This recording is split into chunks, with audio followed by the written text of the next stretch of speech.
said I want you to write the letter. Are you threatening me? What threatening? I brought you a regatta pie. This is Beer in Front. Sometimes the beer in front of you is the best one yet. I'll talk about some old school beers that maybe you've forgotten about, some new beers that have the potential to be a classic. I'll also talk to various people around the beer world and get their stories all about beer. That's Beer in Front, and it's coming up now. Welcome to episode 177, the September 12th edition of Beer in Front. I'm your host, Dave Zalatoris, and Beer in Front is a proud member of the Odd Pods Media Network. On this episode, I'm talking Italy. I'll be having a beer from Italy, an Italian Style Pilsner, and an Italian Ice-inspired sour from Old Irving. I'm also going to include a link in the show notes for my Braciole recipe that will be a part of your Sunday dinner rotation for years to come. So, as Carmela said in the open, get you a nice regatta pie, open up a package of gabagool, and stay tuned for this week's edition of Beer in Front. Since this is the Italy episode, I'm going to tell you my Italy story. 5 years ago, Ruby and I went to Rome and Milan. We were there a good week or so, just on vacation. And when I travel, I don't want to look like a slob. I don't want to look like your typical American in cargo shorts and stuff like that. So we both want to look presentable. So for the most part, I was in either a sport coat, which I was at the time, nice dress-up shirt, either jeans or slacks with nice shoes. You want to look presentable. So we're on the train. We took a train between Rome and Milan, and we're just enjoying ourselves, looking at the scenery, blah, blah, blah. A woman comes up, sits next to me, starts speaking Italian. She thinks I'm Italian, which I'm half, but she thinks I'm native, and she starts going on, and I guess she's trying to sell me a credit card or have me sign up. I have no idea what this woman was talking about. I see Ruby across the aisle. She's laughing and I can't get out of this because I obviously faked it where I kept nodding my head thinking this woman thought, oh, I understand what she's talking about. I'm trying to kick Ruby under the table. Ruby, who speaks Italian, could have jumped in at any time and said, yo, hey, honey, my husband doesn't speak the language. But no, she let me twist in the wind. So this woman was going on for a couple minutes. And finally, I just looked at her and I don't speak Italian. And she gave me the dirtiest look and walked away. Hate it when that happens. So I guess I should have dressed like a slob. Next time I go to Italy, I'm wearing the cargo shorts and a Beer in Front t-shirt. My other Italy story is we're in Milan. And we have our books and we're looking online, places to go to eat because we want to find a good restaurant, have a nice meal. So we found this place, it had super reviews. So we walked. It was probably a good 15-minute walk, but it was a nice day. So we walked there and it was packed. The line was hideous and we're both hungry. Ruby's like, I don't know if you want to eat it, but I saw a Mexican spot on the way. You want to just grab something to eat there? I'm like, fine. We're both hungry. I'm starving. That's fine. I just want to eat something at this point. So we go to a Mexican restaurant in Italy, and there was tacos and other sorts of Mexican food. I look, the only beer they didn't have Italian beer. They had Budweiser and Goose Island. So here's a Chicago guy in a Mexican restaurant in Milan having a Goose Island IPA. But here's the weird thing. So we each ordered tacos, and no one in Italy eats tacos with their hands. It's knife and fork. Well, Ruby and I were grabbing the tacos. We're just eating the tacos, and they looked at us like we were savages. Like, what is wrong with these two people? And it's like, that's how you eat tacos in the rest of the world. So if you're ever in Italy and you get a taco, grab a knife and fork.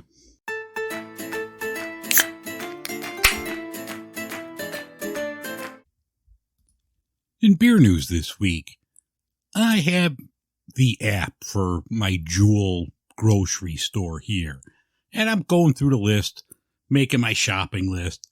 I see a thing for Budweiser. They have, and it's Bud or Bud Light. So they have a thing where you could buy a case of this for $15.99, and you get a $13 rebate via PayPal. And so you're going to get a case of Bud or Bud Light for $3 in the cart. I'll drink anything $3 a case. I could make bratwurst galore with a case of Budweiser. So I put it in the cart, and mail-in rebates are a scam because nobody fills them out. But in this case, it goes via PayPal. It was done automatically. 2 days later, I had the $13 in my PayPal account. So if you're in the Chicago area, I don't know when you're listening or if they still have it, but case of beer for $3, I'm drinking it. Leinenkugel and the Teamsters, they ratified their new contract, ending their strike that started in July. So that's good. If you were a fan of Leinenkugel's and you didn't want to cross that picket line, you could drink it again because their strike is over. Revolution in Chicago, they announced a new promotion of their anti-hero. If you buy a 6 or a 12-pack, they're going to have a new look where they're going to feature the anti-hero in different sports uniforms. So there's a football, a hockey, baseball, and a basketball one. But in this 6 or 12-pack, if you get a gold can, you could win some cool stuff like a photo op at the brewery, merchandise, a pint glass, a gift card, other things. So that looks really cool. And they showed a picture on Revolution's website. I need to get this hockey jersey. So I'm going to be drinking a lot of anti-hero because this hockey jersey looks sweet. So check out some anti-hero from Revolution. If you're a fan of bourbon, you're going to have to check out Bardstown Bourbon Company. They're coming up with a new collaboration with Goose Island. Now, Bardstown is it's a blend of their 6 and 7 year bourbon, and they're aging it in a freshly emptied Goose Island bourbon barrel that they made the stout with. So the flavors of the bourbon are going to blend with the flavors of the stout. That sounds really good. It was just released last Friday on the 8th, so I'm going to have to hunt one of those down. But if you're a fan of bourbon and a fan of barrel-aged stouts, you got to find this new one from Bardstown. Speaking of bourbon, barrel-aged beers, Firestone Walker's coming out again with their Parabolita. This is going to be a salted caramel that is bourbon barrel-aged, and it has vanilla, cocoa, and sea salt. Checks in at 9.2%. That looks really good. So if you're in the Firestone Walker area, you definitely need to check out the new Parabolita.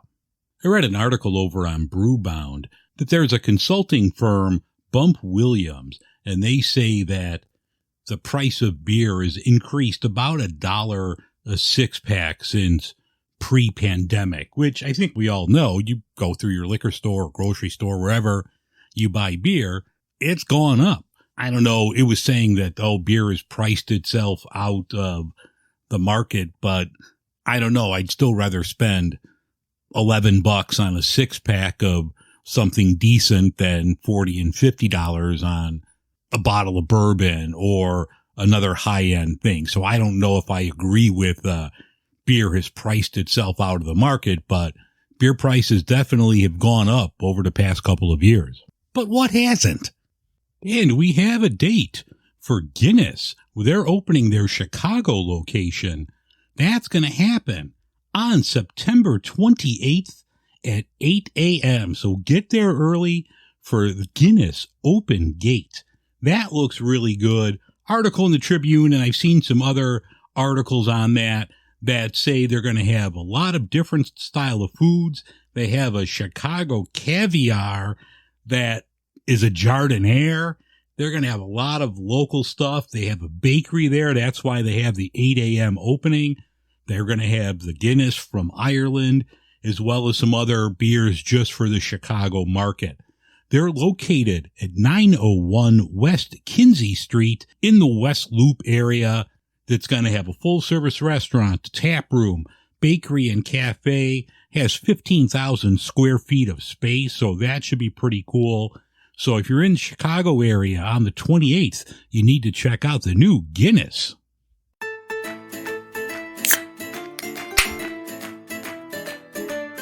Once upon a time. Boring. It was the best of times. It was the worst. You got that right.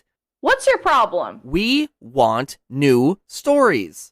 Hi, it's Frankie. And Garrett, and we host the Ever Trending Story, a weekly podcast where we bring to life a fictional story created by our own minds and some of the hottest, craziest trends from the internet. Find us wherever you download podcasts, and be sure to join the fun on social media at EverTrendingPod.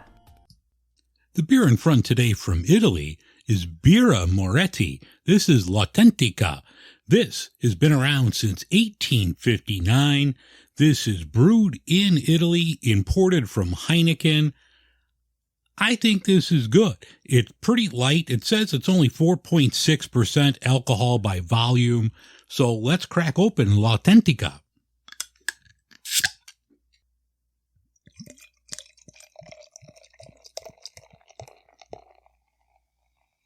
This has a really nice color to it. Nice amber color, good foam here.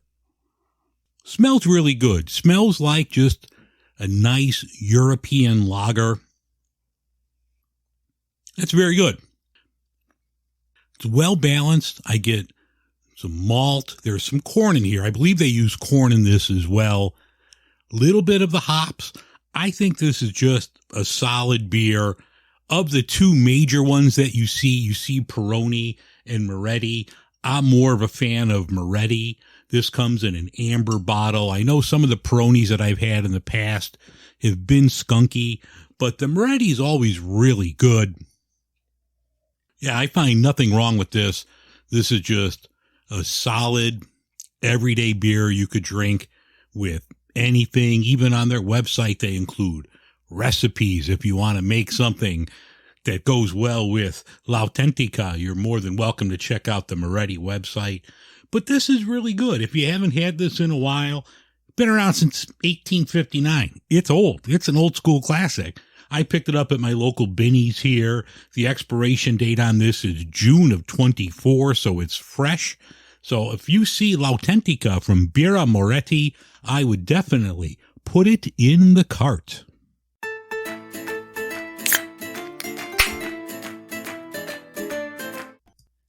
Next up on my tour of Italy, I'm going all the way to Elk Grove Village, Illinois. This is an Italian Pilsner from Microphone Brewing. This is called Hey Mambo Italiano. I've had this on the show before. I've talked about this style before. I think I even talked about it a couple of weeks ago, but the Italian Style Pilsner, along with the Vienna Lager, as much as I love your hoppy IPAs, your hazy IPAs, your barrel-aged stouts, these are the ones I always go back to. It's a nice, refreshing, easy-drinking style of beer, and the Italian Pilsner is, in my opinion, just a phenomenal beer. Now, you're saying to yourself, Pilsners, weren't those invented? Isn't that a Czech thing? Yes. Now, in Italy, a brewer from, and I know I'm going to screw this up, Braciole, Italia, and I'm half Italian and I still screwed that up. But the brewer there was coming up with, wanted to do a Pilsner and was playing around and wound up dry hopping it and came up with Tipo Pils. This is an excellent beer. I remember having this in Italy. Now, fast forward to 2012, and a brewmaster at Firestone Walker was in Italy, had that. He came up with in the States Pivo Pils. That's something you're probably familiar with. You could get that all around the country, and that is an excellent beer as well. Not a lot of breweries make Italian-style Pilsners. There's only a very few here in the Chicago area.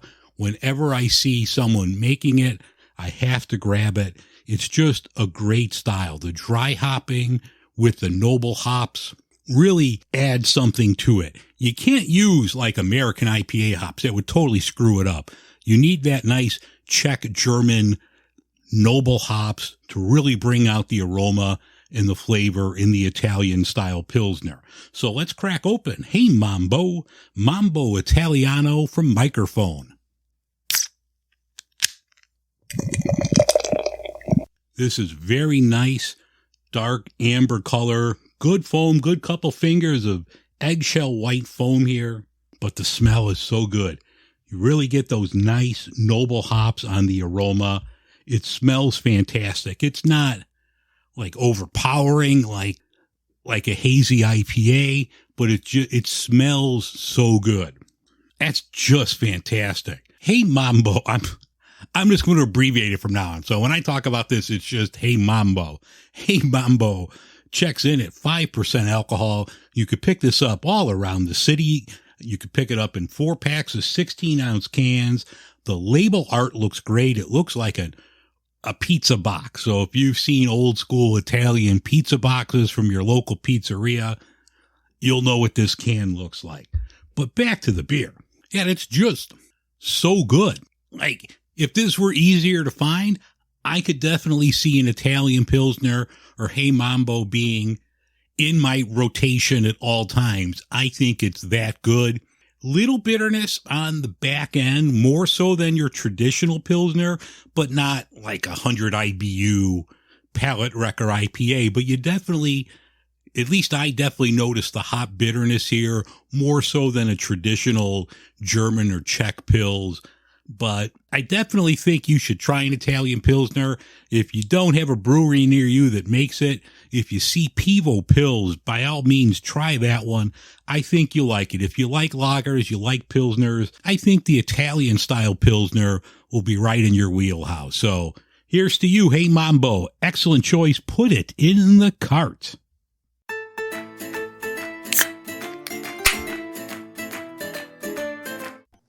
All right, welcome back. I'm doing something different right now for the beer in front. I'm going to have a beer. This is from Old Irving Miko's Italian Ice. It's called No Crybabies, but I'm also going to have the Italian Ice it was inspired by from Miko's.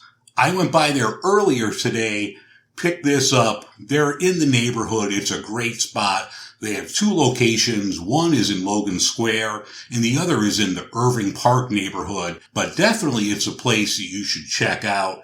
And this is going to kill 2 birds with 1 stone. I'm going to have a Chicago eating and a beer in front. So I don't know which one I'm going to do first, but I'm going to have the Italian Ice.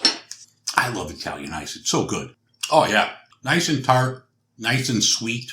If you're not familiar with Italian Ice, it's pretty simple. There's no like dairy or eggs in here. It's just fruit and ice. Now, some people use like fruit concentrates. I'm not sure what Miko's does, but I also have a watermelon in the freezer too. So I'm going to have that a little bit later. But this from Miko's is really, really good. Very refreshing. Great to have on a hot summer day. This is well worth going to. Check out their social media feed. Like I said, it updates daily or every couple days, and you'll see what they have there. But the lemon Italian Ice is absolutely killer. By all means, you got to put it in the cart or put it in your mouth. Let's try the beer. This is a Kettle Fruited Sour. I'm looking forward to this. This has a really good foam on here. Murky in color. If you're not watching over on YouTube, the color is kind of like a murky yellow, lot of foam.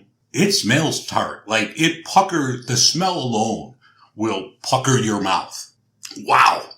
If you like tart, sour things, this is for you. This is really good. Now in the Miko's Italian Ice, No Crybabies, they use Meyer lemon in here. That's really good. Yeah, that's just super tart. It does kind of taste like an Italian Ice. I think this is really good. A month or so ago, I talked to Matthew over at Old Irving, and he mentioned this. And, I emailed him today to say, hey, this was really good. I'm going to do a thing on both. And he said that they're maybe looking to do different flavors with them in the future. So hopefully that works out. But if you see this, no crybabies in the Chicago area, or if you happen to see the Italian Ice, you definitely have to put them in the cart.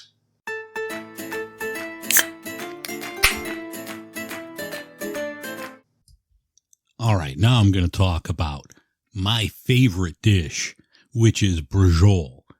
Braciole, for those that aren't familiar, it's a stuffed, rolled Italian dish made with flank steak, and it's become not trendy, but I guess it was featured in a recent episode of The Bear.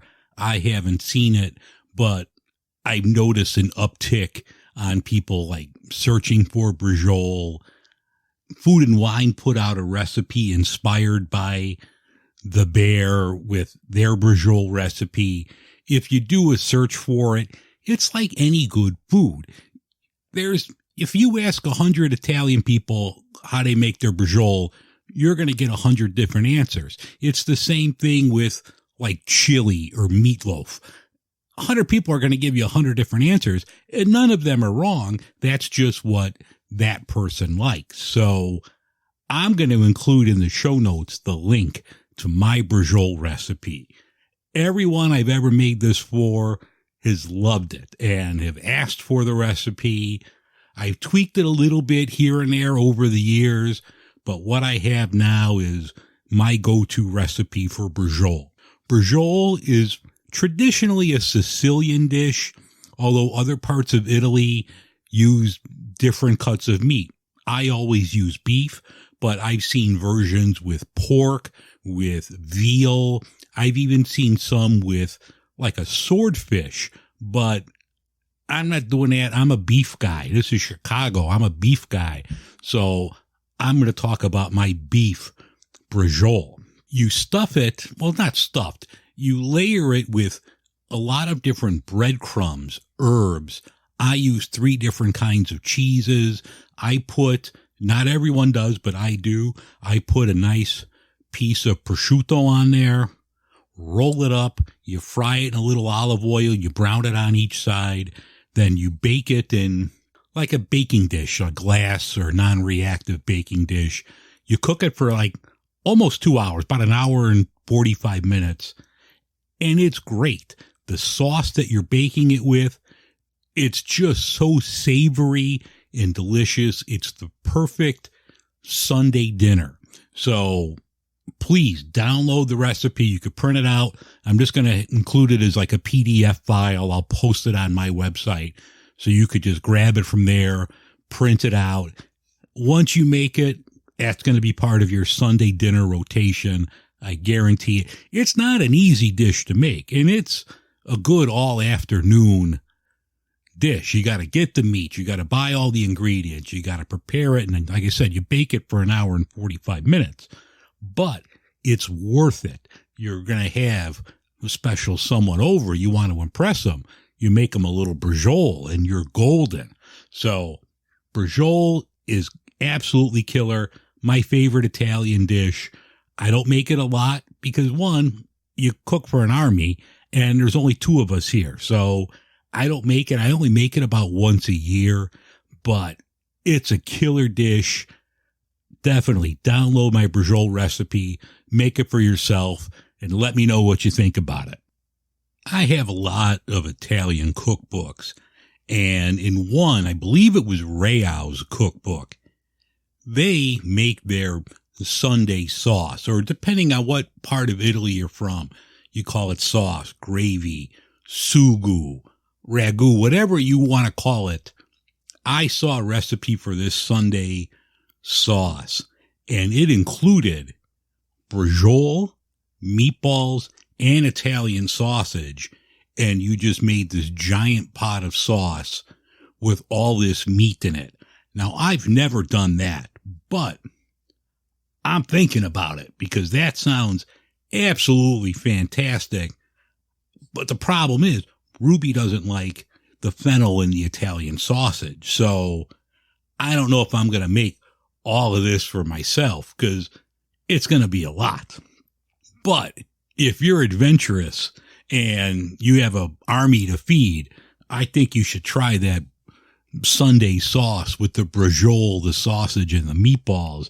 And if you do, I'll give you my address.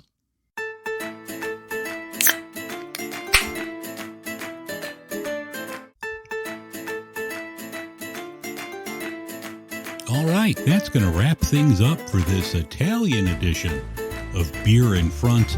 I thank you very much for listening. If you want to get a hold of me, you could email me, dave@beerinfront.com, or you could find me on all the social media channels at Beer in Front. Have a great week, everyone. I'll talk to you next week on the show. And remember, sometimes the beer in front of you is the best one yet. All right, take care. I will talk to you in a week.